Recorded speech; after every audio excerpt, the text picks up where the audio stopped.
শোনো গো শোনো, পাড়ার লোক সব এসেছে এক দারুণ সুখবর। 1 জুন থেকে মহিলাদের 3000 টাকা অন্নপূর্ণা ভান্ডার। পাইনি, তার জন্য আফসোস। আজকে আমি অন্নপূর্ণা ভান্ডারের টাকা তুলে নিয়ে বাড়ি যাচ্ছি। তো আমি আজকে খুব খুশি, খুব খুশি। এই যে বরোদা ব্যাংকের থেকে আজকে আমি 2:46 আমার মেসেজ এসেছিল। এই দেখো বন্ধুরা, নতুন সরকার WBG আসার পরে আজকে আমি অন্নপূর্ণা ভান্ডার পেয়েছি। এতে আমি খুব খুশি, আনন্দ।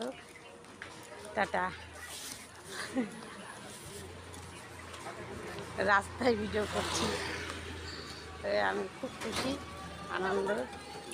এই সরকারকে